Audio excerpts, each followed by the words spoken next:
yang tahu.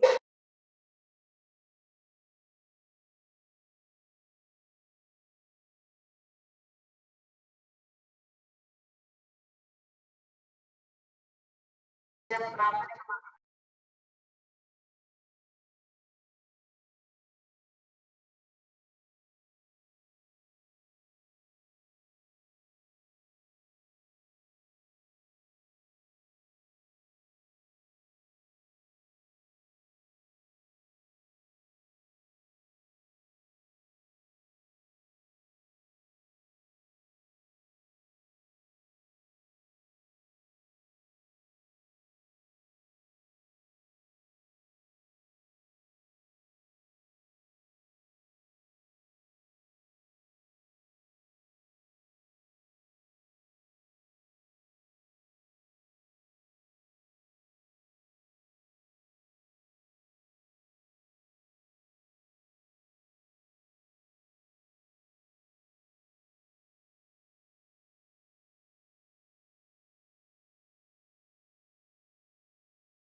kebiasaan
Tes, tes.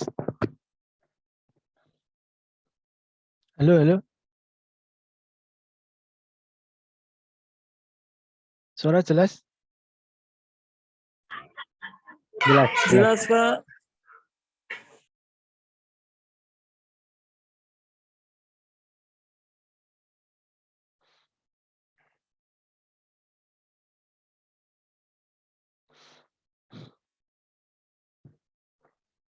Ya, kita mulai ya. Bismillahirrahmanirrahim. Assalamualaikum warahmatullahi wabarakatuh. Waalaikumsalam warahmatullahi wabarakatuh. Waalaikumsalam. Selamat malam rekan-rekan. Kita jumpa kembali di perkuliahan arsitektur komputer di malam hari ini. Oke, sebelum pertemuan hari ini kita mulai, kita awali dulu dengan berdoa. Semoga apa yang kita lakukan nanti bisa bermanfaat. Berdoa dimulai.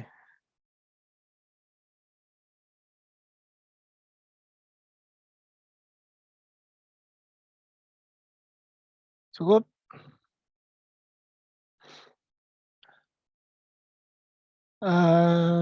Silakan dihidupkan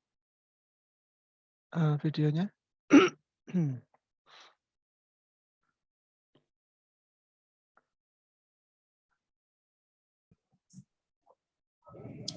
Maaf Pak, Rahman telat Pak. Rahman. Oke. Abdurrahman Hakim Pak, Iya, hadir. belum presensi. Baru mau saya mulai. Tanggal 15.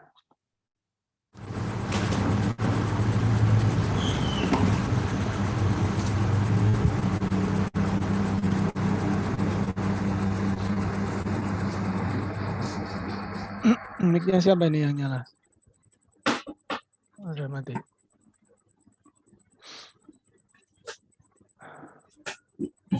Baik, saya presensi dulu ya. Abdul Rahman Zauhari. Belum. Abdul Rahman Hakim. Abdul Rahman Hakim. Hadir Pak, hadir. Acep Taufik Hidayat. Belum. Adam Kurnia. Belum. Ali Torik. Andri Kurniawan. Belum. Ardian Ibnu Darmawan. Hadir Pak. Ardiansah. Belum. Desi Prilestari Maulani. Hadir, Pak. Desri Rahmawati.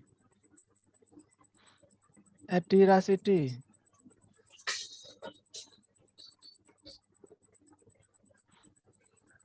Edi Rasidi? Nggak hadir ya. Habibi. Hadir Pak Habibie. Harsono. Hadir Pak, hadir.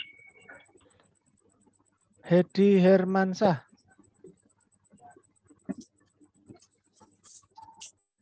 Hendra Safrialdi. Ita Krisnawati.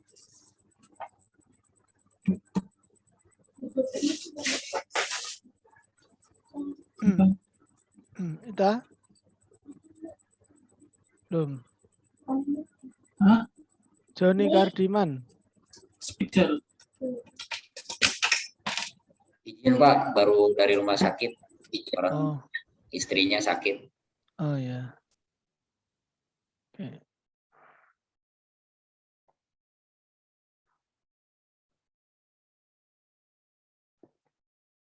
Ita Krisnawati kayaknya ada tadi.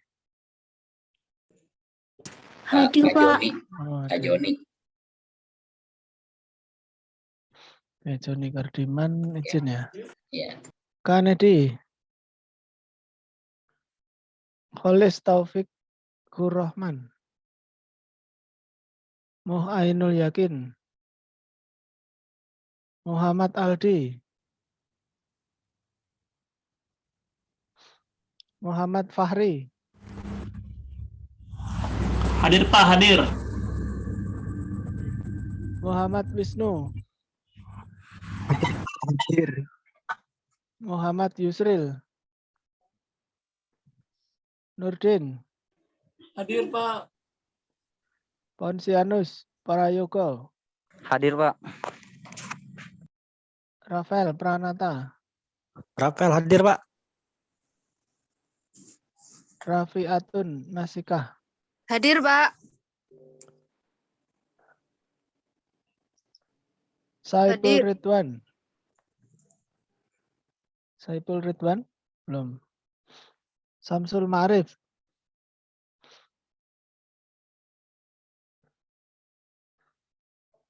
Sayaf Muhammad Robani. Hadir. Siti Rodotul Jannah.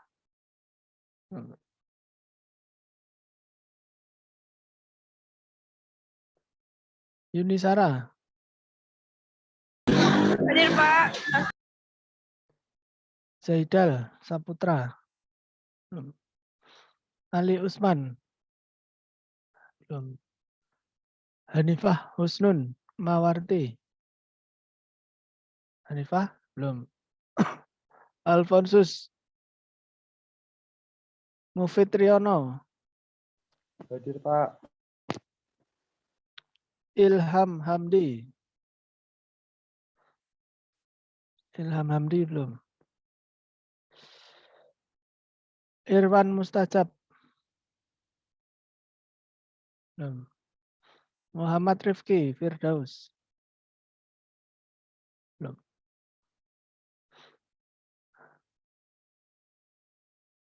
Ada yang lewat?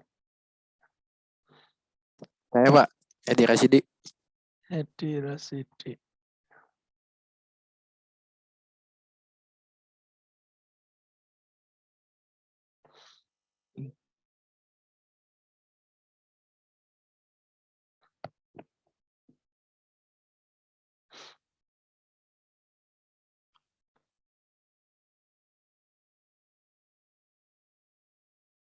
Oke, kalau di minggu lalu kita sudah membahas tentang teknologi dari hard disk ya.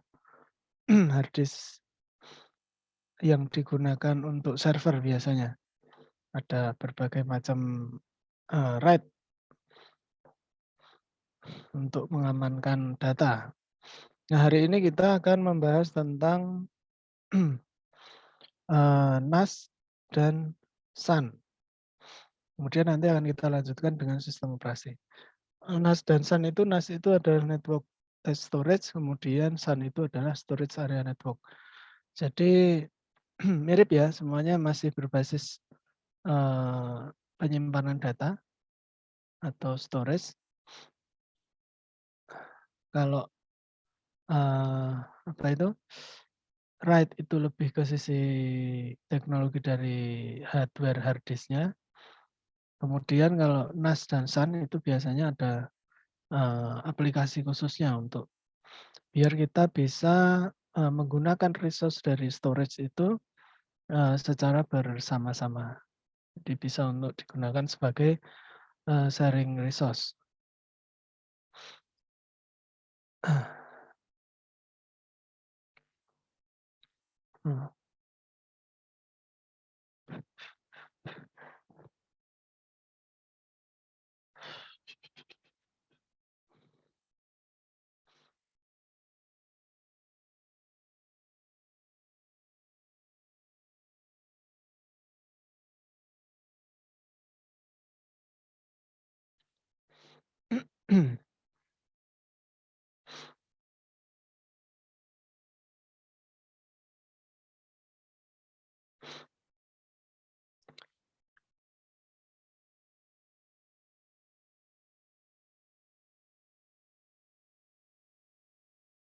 Nah, apa itu SAN? SAN itu merupakan solusi konfigurasi dalam media penyimpanan data dalam jumlah yang besar. Biasanya biasanya nggak hanya gigabit, tapi sampai terabyte ya. Kalau apa itu kapasitas itu kita satuannya adalah byte. Sementara kalau kecepatan itu adalah bit, beda. Dalam berbagai service yang berbasis online di internet maupun di intranet. Jadi itu bisa kita gunakan untuk melalui jalur internet atau juga kita bisa mengelola secara internal atau jaringan intranet atau jaringan lokal kita sendiri. Kemudian SAN atau Storage Area Network itu merupakan sebuah jaringan yang berkecepatan tinggi yang khusus terdiri dari server dan penyimpanan atau storage. Terpisah dan beberapa LAN perusahaan terpisah ya antara maksudnya terpisah dan berbeda dengan LAN atau WAN perusahaan. Jadi itu merupakan sebuah mesin yang memang khusus didesain untuk storage. Kemudian tujuan dari SAN adalah untuk menangani trafik data dalam jumlah besar antara server dan perangkat penyimpanannya tanpa mengurangi bandwidth yang ada di dalam LAN. Biasanya antara storage atau media penyimpanan dengan server atau aplikasi yang kita gunakan untuk sebagai SAN itu bisa jadi itu perangkat yang berbeda tanpa mengurangi bandwidth yang ada di LAN atau WAN. Kemudian SAN terdiri dari infrastruktur komunikasi yang memberikan sambungan fisik dan lapisan manajemen yang mengatur sambungan elemen penyimpan dan sistem komputer sehingga menghasilkan transfer data yang sangat aman dan handal. Nah, kapan itu SAN atau Storage Area Network itu dibutuhkan? Itu adalah pada saat lingkungan komputasi bergerak dari model server-centric ke data-centric. Akses ke sumber daya data menjadi sangat kritis. Jadi dari awalnya itu server-centric yang misalkan kalau kita membutuhkan data, itu kita langsung mengaksesnya ke satu perangkat server, kemudian berubah ke data-centric, di mana antara perangkat server atau aplikasi penyimpanannya dengan media penyimpanannya atau dengan storage-nya itu berbeda. Kemudian Storage Area Network atau SAN adalah enabling teknologi yang memungkinkan sumber daya menyimpan untuk di-share. Jadi bisa digunakan secara bersama-sama ya datanya. Kemudian sambil memberikan service akses data secara terus-menerus, cepat dan mudah. Tuh. Keuntungan utama dari SAN. Pertama adalah availability atau data dapat diakses oleh semua host melalui jalur yang berbeda dan semua data lebih efisien di manage. Jadi lebih efisien nanti untuk masalah interkoneksinya. Karena dia bisa diakses melalui beberapa media yang berbeda-beda. Kemudian reliability atau infrastruktur transfer data dapat menjamin tingkat kesalahan yang minimal. Kemampuan dalam mengatasi kegagalan itu adalah reliability. Kemudian scalability atau server maupun media penyimpanan atau storage-nya dapat ditambahkan secara independen satu dengan yang lain. Proprietary, maksudnya sistem proprietary itu hanya dikhususkan untuk satu vendor. Jadi misalkan perangkatnya itu berbeda vendor, nah itu tidak bisa digunakan. Jadi maksudnya proprietary adalah seperti itu. Kadang-kadang memang untuk perangkat-perangkat jaringan punya protokol-protokol khusus yang dia hanya bisa diakses dalam satu perangkat yang proprietary atau satu vendor. Nah, kemudian kalau scalability kita bisa menambahkan baik menambahkan hard disk kemarin menggunakan RAID misalkan, tinggal kita cabut, kita colok tanpa harus mempertimbangkan perangkatnya itu harus down dulu baru kita tambahkan. Jadi untuk masalah scalability itu kita lebih fleksibel.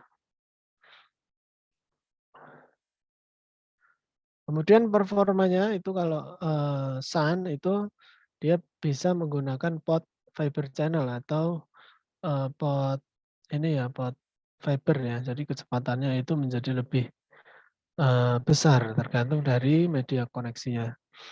Kemudian misalkan ke fiber channel itu mempunyai kecepatan bandwidth-nya 1 giga dengan overhead yang rendah. Dan SAN akan memisahkan traffic backup dengan traffic standar LAN. Ini di sisi performa. Kemudian manageability.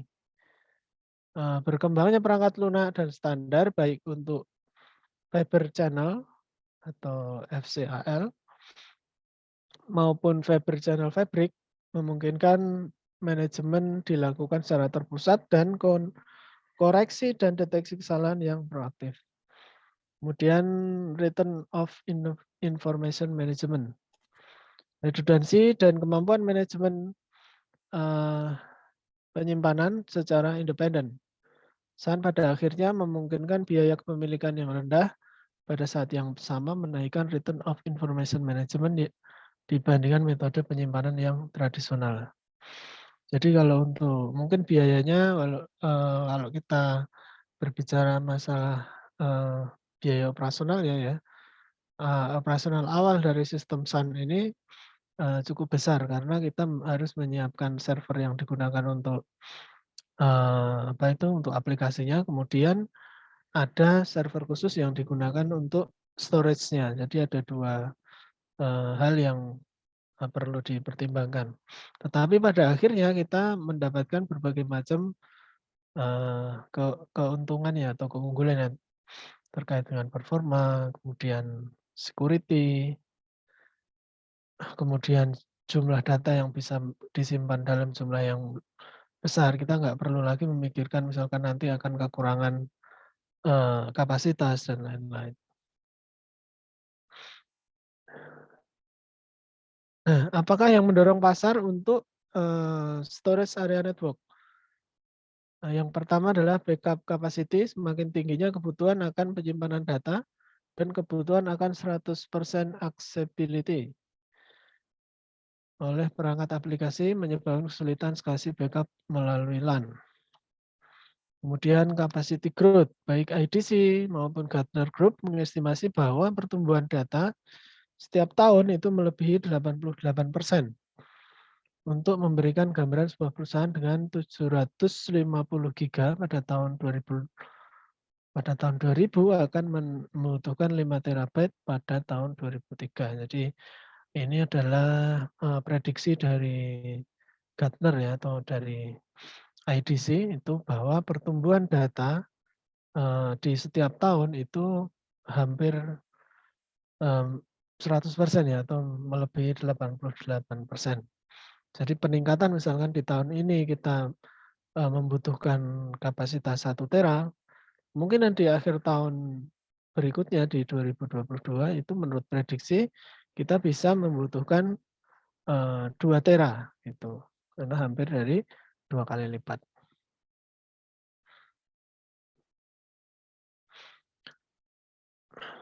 Sistem flexibility atau cost.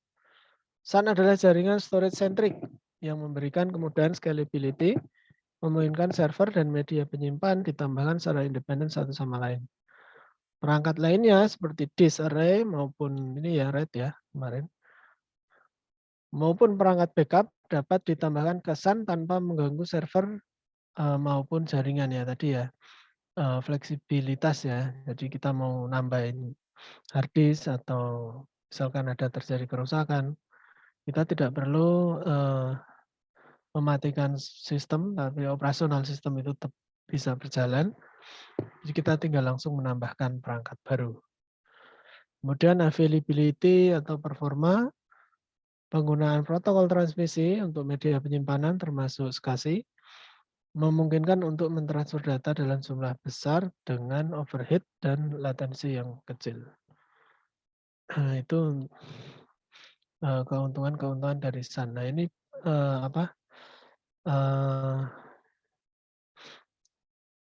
struktur network dari SAN. Jadi misalnya ini dari user, di sisi user ya, itu melalui media koneksi. Kemudian di sini ada server dan aplikasi, kemudian di belakangnya adalah ada bank datanya atau ada storage-nya. Ada application data, ada storage. Nah itu semuanya digabung menjadi satu. Jadi bisa dibayangkan SAN ini adalah teknologi seperti cloud gitu. Nah ini implementasi atau misalkan kita topologi dari SAN desain sendiri. Misalkan kita mempunyai beberapa switch, baik itu switch layer 3 atau switch biasa ya, switch layer 2. Nah di situ ada SAN server implementasi atau SAN server implementation tadi yang untuk aplikasi yang kita gunakan untuk mengakses ke dalam si sistem storage. Nah, antara server aplikasi dengan server storage-nya, ini write implementation of storage disk array with controller. Jadi ini terpisah, sebuah mesin yang terpisah, tidak dijadikan satu. Nah, ini juga bisa berada dalam network yang berbeda. Misalkan yang ini network 1, kemudian yang ini network 2, kemudian yang di sisi usernya adalah network 3. Jadi kita bisa lebih fleksibel dalam melakukan pengaturan di sisi network-nya atau di sisi jaringannya.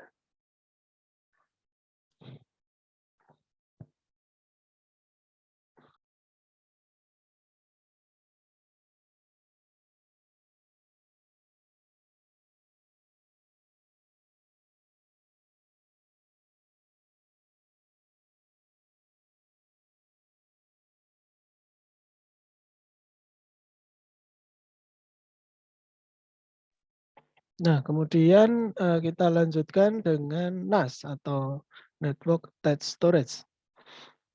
NAS adalah singkatan dari Network Attached Storage, yaitu sebuah piranti penyimpanan data dengan sistem operasi khusus yang memang dikhususkan untuk melayani kebutuhan backup dan share data. NAS dapat diakses melalui jaringan dengan protokol seperti TCP/IP. Jadi NAS itu memang sudah ada sistem ya, sistem yang memang berbasis NAS atau sistem operasi yang memang berbasis NAS dan itu diinstal di sebuah mesin server, kemudian itu bisa diintegrasikan ke dalam suatu jaringan yang di sana nanti dari resource di jaringan atau dari user di jaringan itu dapat saling bertukar data atau bertukar informasi atau menggunakan NAS itu sebagai media penyimpanan dengan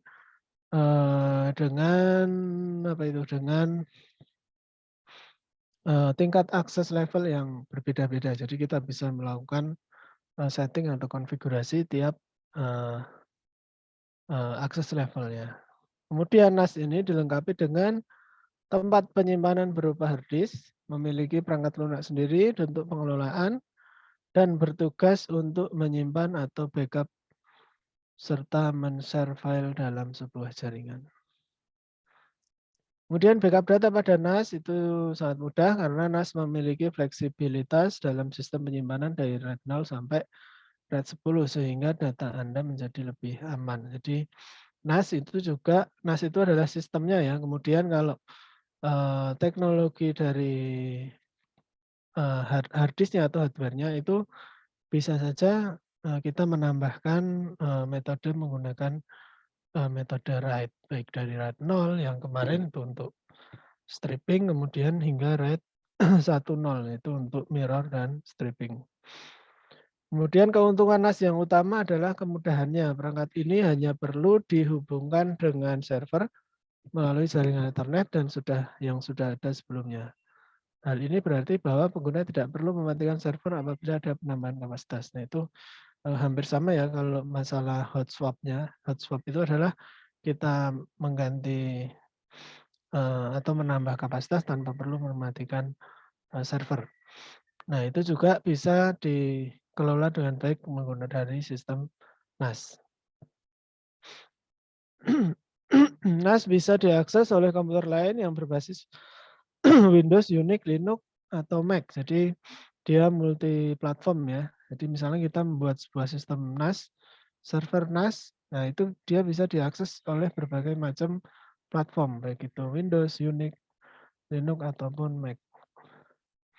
Kemudian tidak perlukan keahlian IT tertentu. Administrator bisa mengelola beberapa sistem NAS sekaligus sehingga menghemat waktu dan sumber daya. Keuntungan dari NAS yang utama adalah kemudahan mengakses dan melakukan backup data. Perangkat ini hanya perlu dihubungkan ke server melalui jaringan, baik itu ada hub, switch, dan juga router. Kemudian dengan ini kita dapat melakukan akses data dimanapun melalui perangkat apapun selama perangkat tersebut bisa terhubung ke jaringan. Jadi kalau kita misalkan sudah dibuatkan akses ke dalam sistem NAS, itu kita bisa langsung melakukan akses, baik itu melalui perangkat-perangkat tertentu. Yang penting kita sudah NAS-nya itu terhubung dengan kita. Apalagi kalau misalnya NAS-nya terhubung ke internet, jadi kita bisa melakukan akses dari mana saja. Cuman yang membedakan dengan SAN tadi lebih ke masalah infrastruktur, kemudian kemudian seberapa besar sumber daya yang dibutuhkan. Nah ini kalau struktur atau desain dari network access storage, di mana antara klien dan juga server itu berada dalam satu network. Nah kemudian di sini ada NAS storage-nya. Nah ini adalah perbedaannya. Mungkin kalau SAN itu lebih digunakan untuk untuk resource yang memang sangat besar. Karena untuk kita menggunakan server yang relatif kecil, kita bisa menggunakan NAS. Nah, untuk memudahkan kita memahami apa itu SAN dan NAS, saya ada video ya, coba saya carikan dulu. Itu mungkin nanti akan memudahkan kita.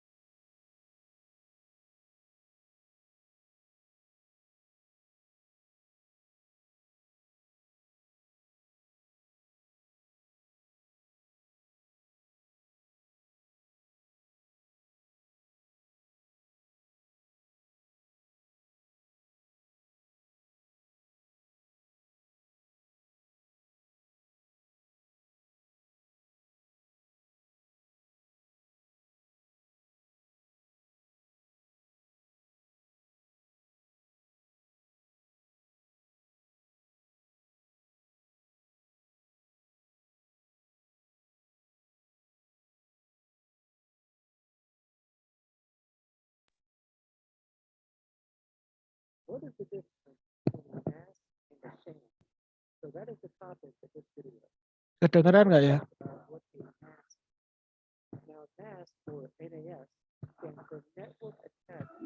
Kurang Pak, kurang.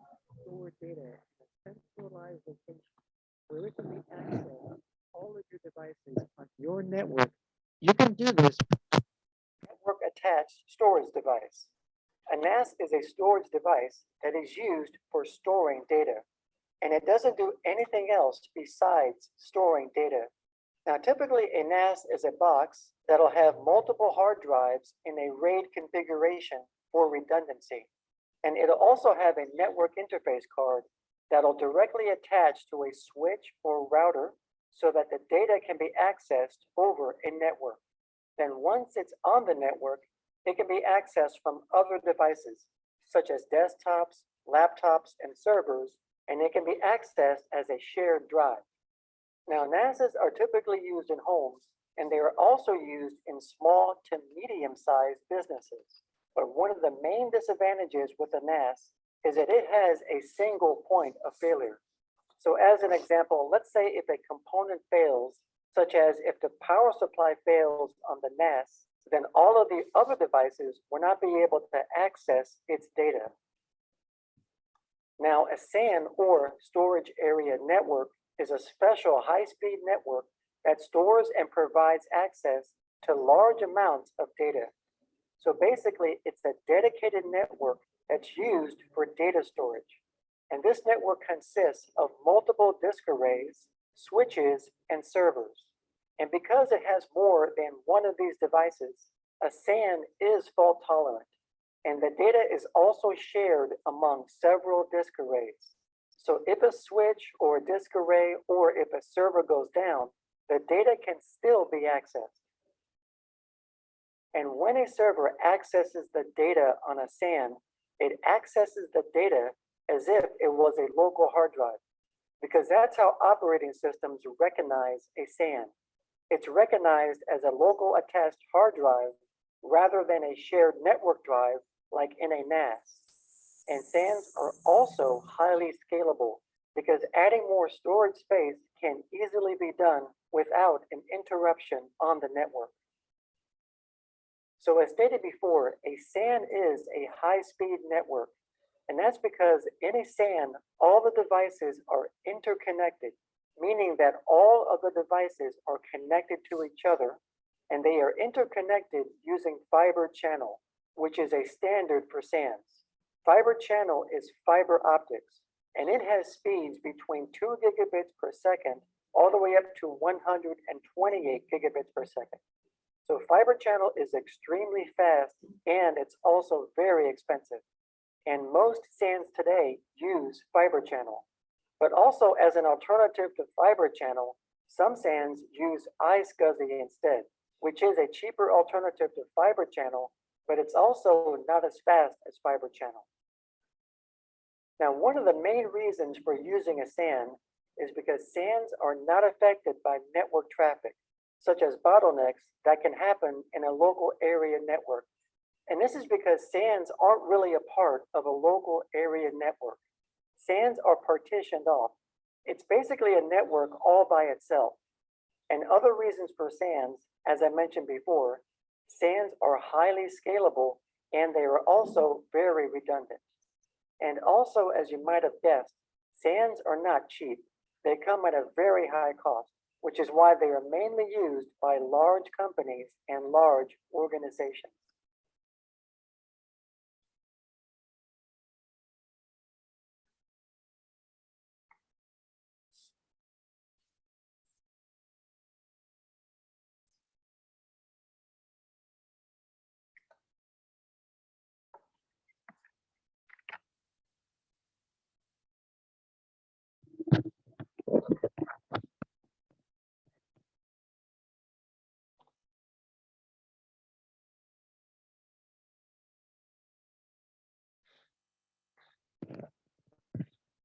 Ya, kemudian untuk kita tes.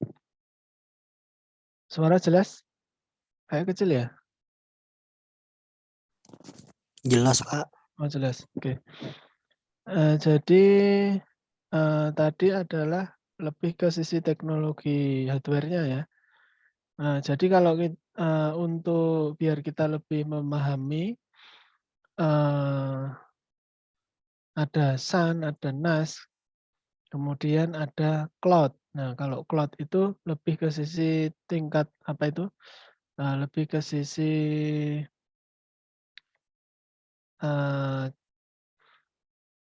ada apa ya? Infrastruktur as a service, kemudian ada software as a service. Jadi agak sedikit berbeda dalam kita menyebut.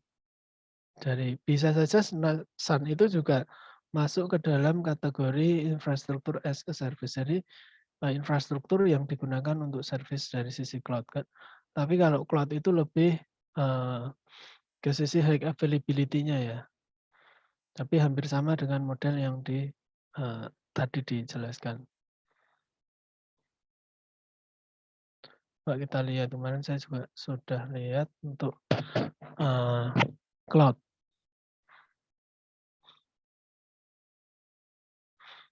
Cloud. Nah, ini untuk cloud computing. Coba kita lihat lagi.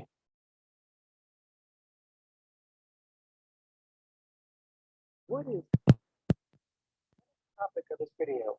Now, you may have heard of people talking about the cloud, such as cloud computing or cloud storage, but you probably weren't sure exactly what it was.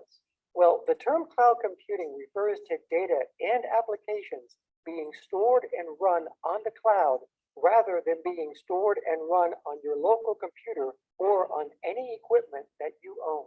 Then this data and the applications which are on the cloud are accessed through the internet. So the workload is no longer on your computer or on any equipment that you own. It's on the cloud. So what is the cloud? Now, to put it simple, the cloud is just a big building that's filled with computers. To be specific, it's a big building filled with servers. And servers are just computers that provide services on behalf of clients. Now, these buildings are very large, and well, they have to be, because when you take a look inside, it's a giant data center that contains servers as far as the eye can see. And these servers perform numerous tasks, such as running applications, storing data, data processing, web hosting, and so on. And they are also all networked together, and they can be accessed on the internet. So what is the purpose of a cloud? Well, the companies that own these clouds are called cloud providers, and their purpose is to sell their computers as a service. Now, a service is just something that you pay someone to do for you rather than doing the job yourself. So if a person or a company wanted to hire another company to do part or all of their computing workload, they would outsource it to a third party. In other words, they would use cloud computing. So back in the old days, before cloud computing, and as an example, we'll use email. So at your home or office, if you wanted to use email, you would have your own physical email server. So you would have a server, an operating system, and email software such as Microsoft Exchange. And then after some configuration, you will be able to use email. But the problem is that if anything goes wrong with the server, such as a hardware failure or a software problem, or if the operating system crashed, then you would be responsible for fixing the problem, not to mention any maintenance that is needed to keep the server up and running. However, you do have the option of eliminating all the hassle and upkeep of your own email server and have another company host all of your email on their servers in the cloud for you, such as Gmail, Hotmail, and a bunch of others. But email is just one example of cloud computing. There are also other services, such as productivity software, web servers, databases, and even YouTube.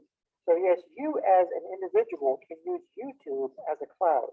So if you're a video creator, and instead of building and maintaining your own video server and software and the extreme high cost of internet bandwidth that you would need for people to watch your videos from your server, you can bypass that and you can just upload your videos to YouTube and let YouTube handle everything for you. But instead of directly paying YouTube like a regular cloud provider, YouTube will get a share of the ad revenue generated by your video.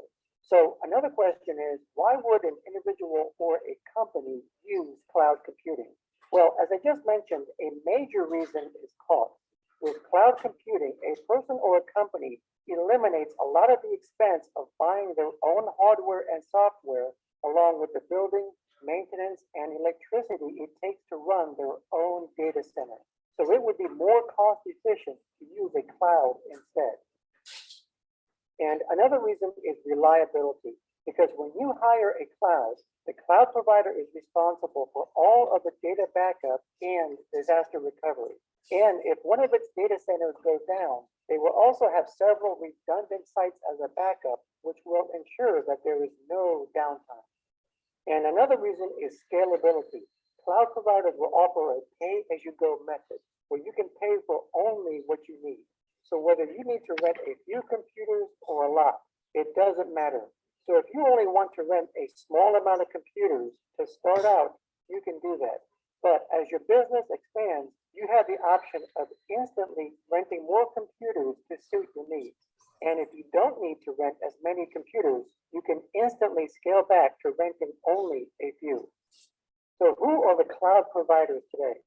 Well, the major cloud providers today are Amazon Web Services, or AWS, Microsoft Azure, Google Cloud Platform, Alibaba, and IBM, with Amazon Web Services being the biggest of them all, taking about a third of the cloud market share. In fact, one of AWS's biggest customers is Netflix.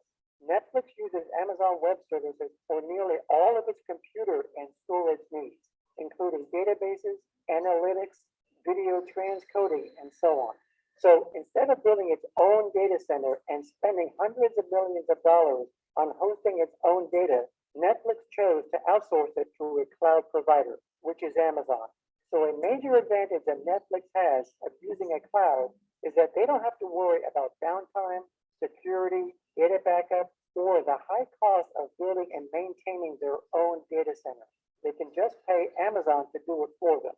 So this takes a tremendous burden off of Netflix, which allows them to focus on other things pertaining to their business. Now, there are three different types of cloud computing. There's infrastructure as a service, or IaaS, platform as a service, or PaaS, and software as a service, or SaaS. And these three vary in control and flexibility. So it's up to the user to decide what suits their needs. So the first one is infrastructure as a service. Now, this type is basically where you're going to let the cloud provider manage a portion of your business, which is going to be the hardware portion. The cloud provider will manage the servers, storage, virtualization, and the networking portion. You, on the other hand, will still have control over the software portion, such as the applications, data, operating system, middleware, and runtime. Some examples of infrastructure as a service that the common person would use would be online data backup services, such as iDrive and Carbonite, that provide cloud storage. And the next one is called platform as a service. Now, PaaS, like IaaS, allows the cloud provider to manage a portion of your business, but the cloud provider has more control. In a PaaS, the cloud provider not only manages the hardware, such as servers, storage, and networking, but it also manages the operating system, middleware, and runtime. You, on the other hand, are only responsible for the applications and the data. And finally, there's software as a service, or SaaS. Now, this is probably the most common cloud service by far. In this type, all the applications are hosted by the cloud provider. There is no software to install on your computer and no hardware to manage. You just simply access and run the application from your computer when you connect to the cloud service through the internet. So the cloud provider manages all the hardware, software, networking, operating system, and storage. A good example of SaaS is something that I use all the time, which is Google Docs. Google Docs is a free online office suite that is accessed using a web browser.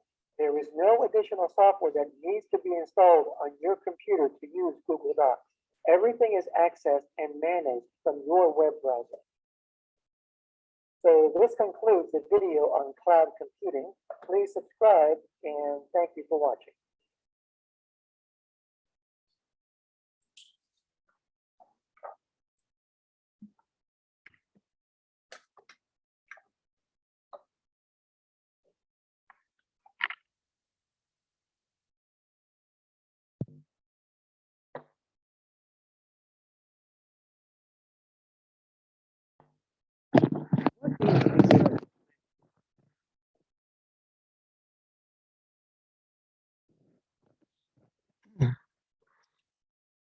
Oke, ya baik, itu yang video tadi tentang cloud ya, ada itu intinya ada 3 bagian di cloud. Yaitu ada infrastruktur as a service, ada itu ada PaaS tadi, PaaS apa tadi?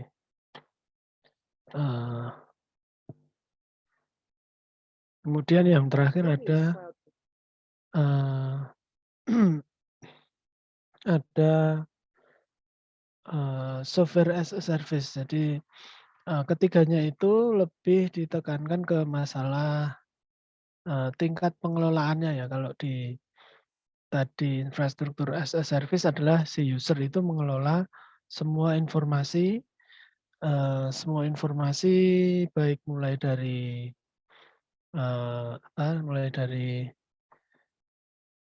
aplikasinya, kemudian OS-nya, datanya, kemudian itu dikelola oleh si user sendiri. Kemudian ada platform as a service, jadi ada sebagian yang dikelola oleh si user, kemudian sebagian dikelola oleh si cloud provider-nya.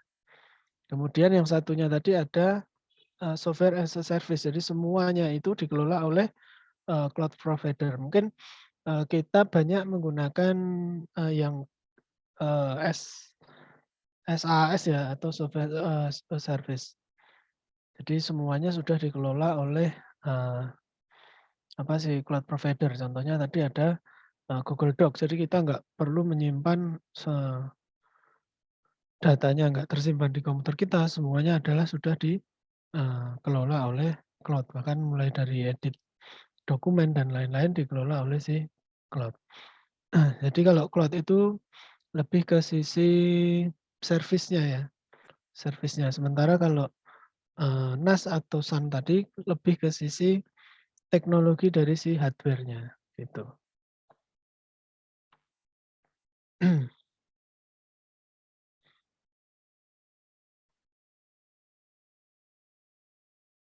Baik, sampai di sini mungkin ada pertanyaan.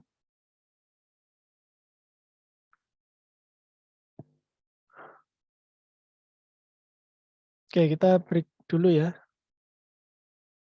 Nah, ini ada tambahan. Tanya Pak di kolom komentar Pak. Oh. Ya, sambil kita break dulu ya. Nanti kita kembali di jam 8:30 atau 1/4 jam.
Tes, tes.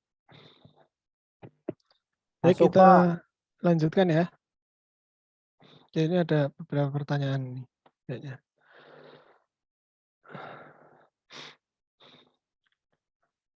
Pak, misalnya kita punya perpustakaan digital menggunakan web server diakses 500 user.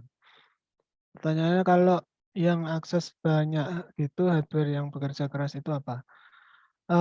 Yang bekerja itu yang pertama adalah storage-nya atau hard disk-nya. Kemudian adalah prosesornya, kemudian RAM-nya, kemudian dari sisi media aksesnya. Nah, kemudian kalau kita mau membangun sebuah apa itu sebuah server atau aplikasi ya yang bisa diakses oleh banyak orang, kita harus tentukan dulu yang pertama itu mau kita kelola sendiri atau secara hardware ya. Secara hardware itu kita mau kelola sendiri, mulai dari perangkat kerasnya, media aksesnya, perangkat kerasnya ya servernya itu ya, kemudian aplikasi yang di dalamnya, sistem operasinya, mungkin nanti meningkat ke sisi keamanannya bagaimana. Nah, kemudian media aksesnya atau media komunikasi yang digunakan. Nah, kita harus benar-benar menyiapkan beberapa hal itu. Nah, kita mampu nggak dengan kualifikasi kita untuk menyiapkan itu tadi dari sisi hardware-nya, kemudian maintenance aplikasinya, terus nanti kalau terjadi kerusakan seperti apa, dan kemudian media koneksinya. Media koneksinya itu masalah media akses ya, atau itu diakses secara internet ya kan, interkoneksi media yang bisa mengakomodir semua kebutuhan akses ke server. Nah, kemudian itu kalau mau kita kelola sendiri. Kemudian ada beberapa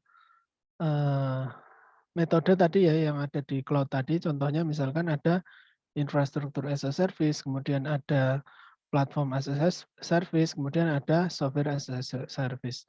Kita mengelola di bagian mana? Kalau yang di infrastruktur as a service tadi, hardware itu berada pengelolaannya di sisi cloud provider. Jadi cloud provider itu sudah membuat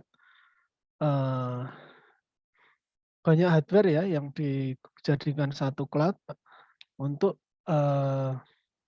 meningkatkan dari sisi HA-nya atau high availability-nya.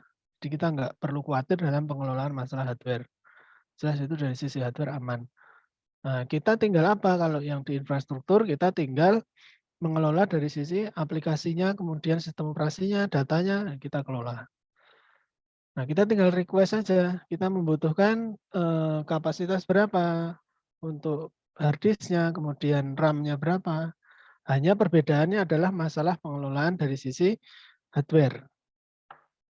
Nah, kemudian bisa juga yang ke platform as a service. Nah, yang kita kelola adalah di sisi datanya saja. Kemudian aplikasinya sudah dikelola oleh si cloud provider. Tapi kalau yang software as a service ya kayaknya nggak mungkin kan kalau kita harus melakukan intervensi dari sisi apa itu instalasi OS dan aplikasi. Jadi yang memungkinkan adalah yang itu tadi, yang infrastruktur as a service. Jadi kita nggak perlu nggak perlu memikirkan tentang spesifikasi dari sisi hardware.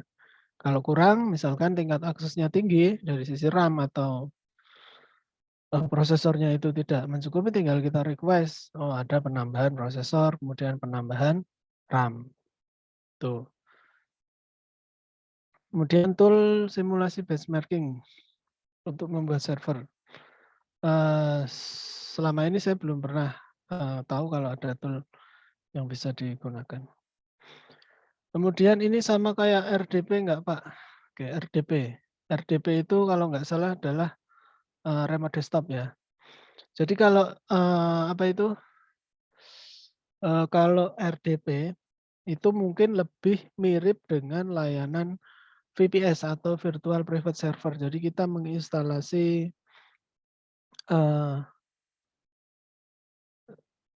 menginstal OS ya yang bisa kita kelola secara mandiri. Baik itu OS nanti digunakan sebagai web server yang tadi juga nyambung ya dengan pertanyaan yang sebelumnya, yang di infrastruktur as a service. Nah, kalau yang VPS tadi, itu kita bisa melakukan instalasi OS di situ, kemudian instalasi software-software yang dibutuhkan, misalkan ada web server, kemudian ada mail server, DNS, dan lain sebagainya. Kita bisa mengelola semuanya. Hanya masalah dari sisi hardware-nya dikelola oleh si cloud provider atau bisa kita sebut sebagai tadi IaaS atau Infrastructure as a Service. Oke, saya coba tunjukkan ya contoh. Kebetulan saya juga mengelola beberapa server yang saya jadikan satu. Kemudian ada cloud, ada storage tersendiri yang disambungkan ke dalam sistem itu. Nah, kalau sekarang kan memang server itu kebanyakan satu server nggak hanya digunakan untuk sebuah aplikasi. Jadi kalau zaman dulu itu satu server itu kita gunakan sebagai satu aplikasi atau satu web misalnya. Kalau sekarang umumnya itu satu server kita bisa lakukan virtualisasi ya. Jadi banyak service yang bisa berjalan di situ. Nah, kita bisa menampung banyak aplikasi kalau di VPS. Nah, salah satu aplikasi yang bisa digunakan untuk VPS ada banyak macam juga. Nanti kalau kita lebih dalam lagi ada teknologi virtualisasi itu juga ada berbagai macam. Ada full virtualisasi, ada para virtualisasi. Kalau full itu kita menjalankan sistem operasi itu di dalam sistem operasi virtualisasi. Kemudian kalau yang para virtualisasi kita menjalankan virtualisasi OS-nya di dalam OS yang induknya gitu.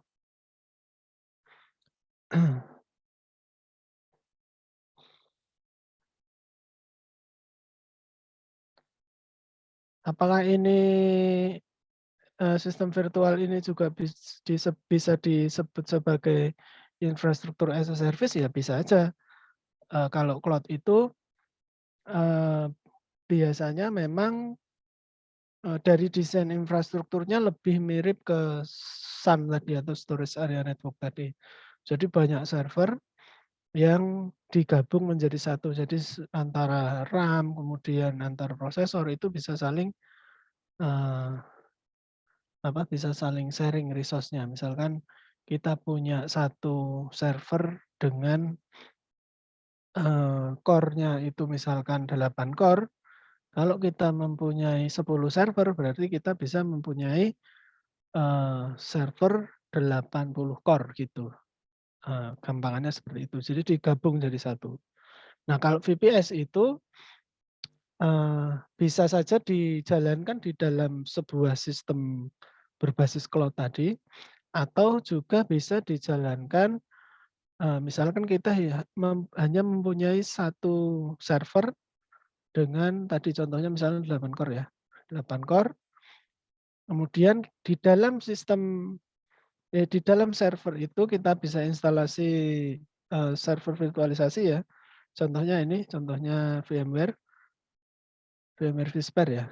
Kemudian di dalam si VMware vSphere itu kita bisa lakukan instalasi banyak OS atau banyak operating system di dalamnya.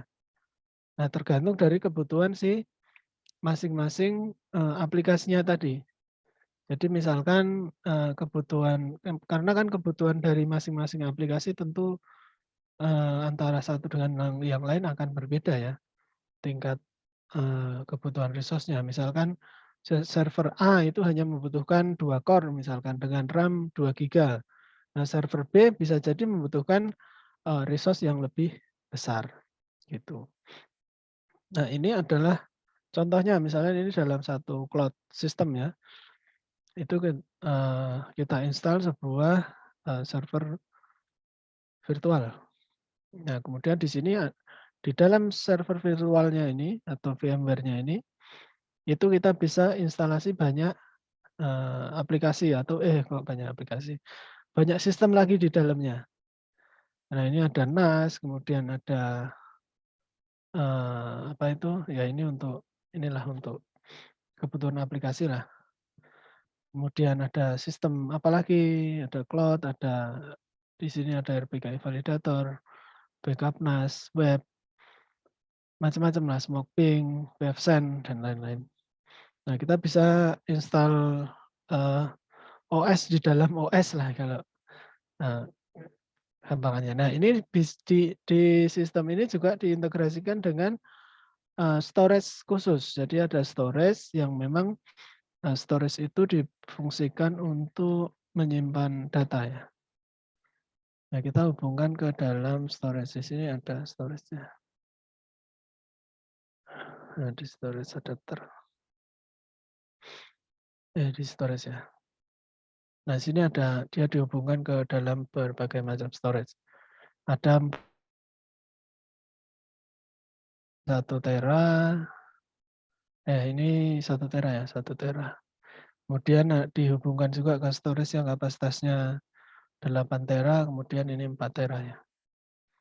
Ini contoh. Ini ke-share nggak sih ini? Jangan-jangan nggak ke-share? Share kok Pak, share. Oh, share ya, oke. Jadi contohnya OS di dalam OS. Kalau yang ini yang model full virtualisasi yang tadi saya bilang ya, bahwa ada sistem operasi khusus untuk virtualisasi, kemudian di dalamnya kita bisa install sistem operasi di situ. Nah, kalau yang para virtualisasi itu beda konsep lagi. Jadi kalau para virtual, resource-nya itu nginduk ke dalam sistem operasi induknya. Misalnya kita instalasi CentOS ya di mesin server, kemudian di dalam si mesin servernya itu kita bisa install berbagai macam aplikasi, berbagai macam sistem operasi lagi di dalamnya. Tapi dari sisi resource-nya itu saling bersinggungan antara sistem operasi satu dengan yang lainnya. Kalau ini memang sudah diplot satu OS itu kita bisa tentukan berapa core, kemudian kapasitasnya berapa, menggunakan RAM berapa. Jadi ada 3 hal itu yang perlu dikonfigurasi. Yang pertama adalah dia membutuhkan berapa core untuk prosesornya, kemudian untuk kapasitas penyimpanannya dia mau berapa giga, kemudian yang ketiga adalah RAM-nya juga mau berapa giga. Itu kita tergantung dari kebutuhan di sisi aplikasi kita sendiri. Itu. Ya, ini untuk gambaran aja sih, paling nggak teman-teman mengenal dulu untuk karena banyak banget ya istilah-istilah. Mungkin semakin ke depan juga akan lebih banyak lagi istilah-istilahnya. Tapi antara satu istilah dengan istilah yang lain itu sebenarnya saling beririsan. Contohnya antara tadi ada SAN, kemudian ada NAS, ada cloud. Ya, tadi ada pertanyaan tentang RDP, ada VPS, macam-macam istilahnya ya, yang sebenarnya itu saling bersinggungan sebenarnya atau saling beririsan. Itu tergantung dari persepsi kita, itu kita berada di sisi yang mana gitu.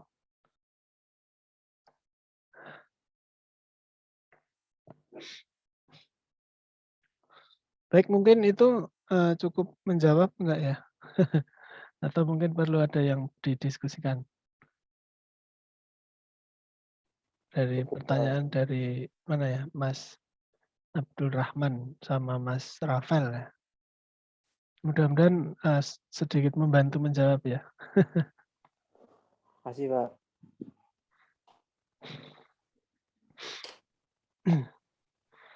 Ya, mungkin ada ya pertanyaan lain? Nanti kalau saya nggak bisa jawab ya tak kembalikan. Siapa tahu mungkin teman-teman ada yang mau berbagi atau lebih sudah mengenal teknologi-teknologi yang lain.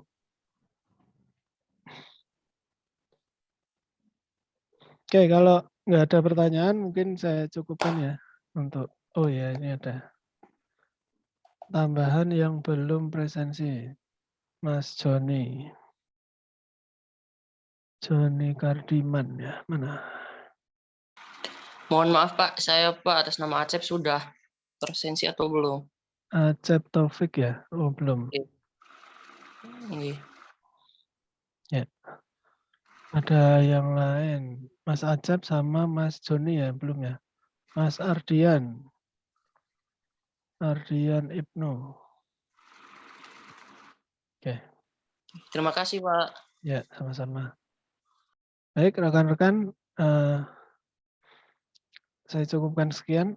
Mungkin kalau mau nonton Indonesia versus Vietnam ya.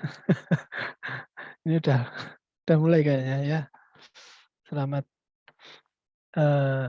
menonton yang non-fair atau mungkin yang teman-teman yang lain mau beristirahat. Selamat beristirahat. Sedikit yang saya sampaikan, mudah-mudahan bermanfaat. Kurang lebihnya mohon maaf. Saya akhiri. Assalamualaikum warahmatullahi wabarakatuh. Waalaikumsalam warahmatullahi wabarakatuh. Warahmatullahi wabarakatuh.